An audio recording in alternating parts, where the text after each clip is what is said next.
I don't like to think of myself as an atheist, but you know, my behavior and my actions sometimes at work defy my faith.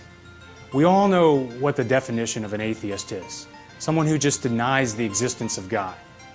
But you know, a Monday morning atheist is someone who loves God, who tries to serve God, but yet switches God off at work.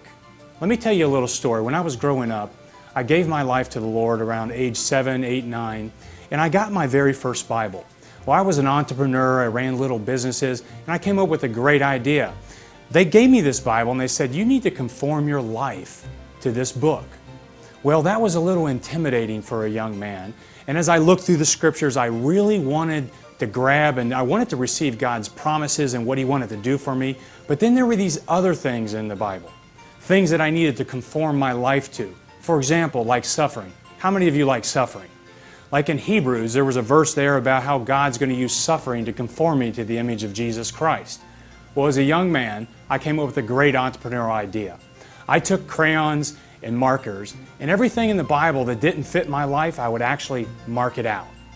So I decided to actually create the Bible to conform to my life versus me conforming my life to the Bible. Now, you may think that's funny, but let me tell you what's not funny. Some 35 years later, I still see evidence in my life of switching God off or just marking Him out. As I go into the marketplace, I turn Him off. Now, over the last years, we decided as a ministry to figure out why is it that people switch God off at work. We collected over 300,000 data points, and we asked this question, and we surveyed, and we tried to get to the bottom of what are the granular issues about why people actually switch God off.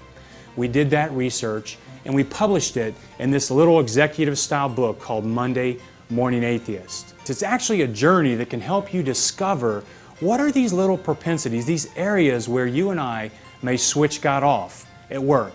You know, friends, we all do it. Every single one of us, the greatest saint, all the way to people that are still trying to discover who Jesus is.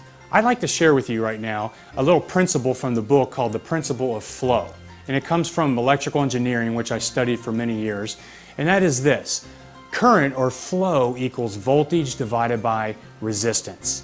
Voltage or potential energy is God's potential to work through you in the workplace. The flow or the current is God's flow through your life that empowers your workplace. But here's the variable, it's the denominator. So your resistance determines your flow. Let me make it simple for you by showing you an electrical switch. This is the way that we fight Monday morning atheism.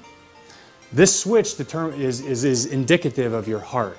Okay, you see some different terminals on here. This is the grounding terminal.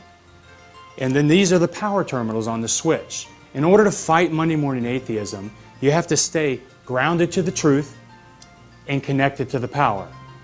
And then you have to maintain your switch on. It's your responsibility to monitor your heart, guard your heart, and keep your switch on for the glory of God. Thank you. This is Doug Spada from Monday Morning Atheist.